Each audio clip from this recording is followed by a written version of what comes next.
আরেকটি বড় ভুল, এটাও বিশাল বড় ভুল, সেটা হলো পানি অপচয় করা।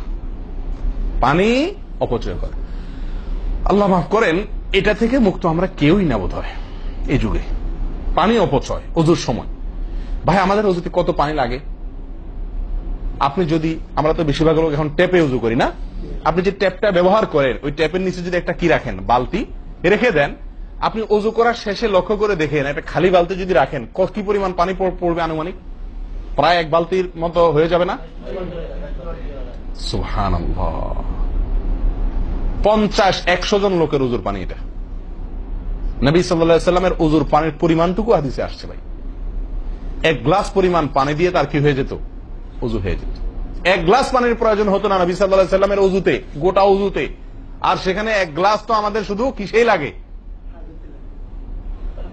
হাত ধুতেও এক গ্লাস হয় কিনা সন্দেহ, এক হাতেও হয় কিনা এক গ্লাস ধুতে সন্দেহ। ভাই হাসির বিষয় না, এটা খুব জঘন্য অপরাধ, জঘন্য অপরাধ। আল্লাহ সুবহানাহু ওয়া তাআলা কোরআনে কারীমের ভিতরে কি বলেছেন? ইন্নাল মুবাযযিরিনা কানু ইখওয়ানাশ শায়াতিন, শয়তানের ভাই। হারাম পানি অপচয় করা, পানি অপচয় করা। সাহাবা একরাম জিজ্ঞেস করছেন, ইয়া রাসূলুল্লাহ, আমরা তো কেউ বলবো ভাই এই যে নির্দেশ নিষেধ এগুলো তো সাহাবীদের যুগে পানি টানাটানি ছিল, মরুভূমি এলাকার লোক ছিল, তখনকার বোধহয় সমস্যা। ভাই এখন তো আমাদের যুগে আলহামদুলিল্লাহ কি আছে?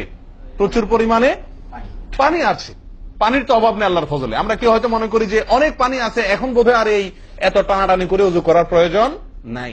আমি বলবো না ভাই, এটা ভুল। সাহাবা একরাম জিজ্ঞেস করছেন নবী সাল্লাল্লাহু আলাইহি ওয়াসাল্লামকে, ইয়া রাসূলুল্লাহ, যদি আমরা সমুদ্রে থাকি, নৌকায় যাচ্ছি, জাহাজে যাচ্ছি, সমুদ্রে পানির কোনো অভাব নাই, সেখানে পানি ব্যবহারের ক্ষেত্রেও কি আমাকে হিসাব করে করতে হবে? অতিরিক্ত করলে হিসাব দিতে হবে? নবী সাল্লাল্লাহু আলাইহি ওয়াসাল্লাম হাবাচক উত্তর দিয়েছেন। ও ভাই, তাহলে বোঝা গেল যে পানি ট্যাঙ্কিতে আছে, আপনার লাইনে পানি আছে, এই জন্য আমি পানি অপচয় করার অনুমতি আমাকে শরীয়ত দেয় নাই। অতিরিক্ত পানি ব্যবহার করলে আমাকে হিসাব দিতে হবে। সবচেয়ে উত্তম, সবচেয়ে ভালো হয় ভাই, আপনি যদি সম্ভব হয় বদনা বা কোন জগ ইত্যাদিতে, মগ ইত্যাদিতে আপনি উযু করেন, সবচেয়ে ভালো। টেপের মধ্যেই বেসিনে একটা মগ রেখে দিলেন, ওইটা দিয়া ঢেলে ঢেলে আপনি উযু করেন, তাহলে পানি অপচয় হওয়ার সম্ভাবনা সবচাইতে কম। ট্যাপ ছেড়ে দিয়ে যে আমরা উযু করি, আমরা যেভাবে উযু করার কথা বলছি, এই যে মেসওয়াক করতে হবে, এরপরে কুলি করতে হবে, নাকে পানি দিতে হবে, আবার নাক ঝাড়তে হবে, এই কাজগুলো করতে একটা গ্যাপ হয় না? গ্যাপ, এই গ্যাপের সময় যদি আপনি টেপে উযু করতেই হয়, তাহলে গ্যাপের সময় টেপ বন্ধ করতে হবে। আমি কি বুঝতে পারছি? গ্যাপের সময় টেপ বন্ধ করে এরপর আপনি মেসওয়াক করেন, টেপ বন্ধ করে এরপর আপনি নাক ঝাড়েন। আপনি টেপের পানি পড়তেছে, এদিকে আপনি অন্য কাজ করতেছেন, তাহলে এটা অপচয়ের গুনাহ হয়ে যায়। ভাই আমি উযু করছি ইবাদত করার জন্য, উযু করছি আল্লাহ সুবহানাহু ওয়া তাআলাকে সন্তুষ্ট করার জন্য, আবার কাজ যেটা করতেছি উযুর মধ্যে পানি অপচয় করে, সেটা হলো শয়তানের ভাইয়ের কাজ, শয়তানের কাজ। তাহলে শয়তানের কাজ করে আল্লাহকে খুশি করা যাবে ভাই? এই উযুতে আল্লাহকে খুশি করা যাবে? এই উযুতে আল্লাহ সন্তুষ্ট হবেন?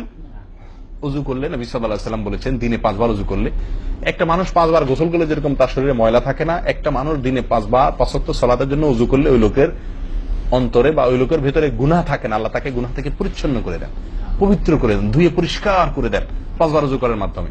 ও ভাই, ওযু আমাকে পরিষ্কার করে দিবে, আমাকে পবিত্র করে দিবে, আমাকে পরিচ্ছন্ন করে দিবে, আমাকে সাফ করে দিবে। কখন? যদি ওযুটা আমি সুন্দরভাবে করি। আমার ওযুতে যদি এত বড় ভুল হয় যে পানি অপচয় করে আমি হারামে লিপ্ত হই, গুনাহে লিপ্ত হই, তাহলে আমার সে ওযু আমাকে পরিচ্ছন্ন করবে না, পবিত্র করবে না, সুন্দর করবে না, আল্লাহকে সন্তুষ্ট করা যাবে না।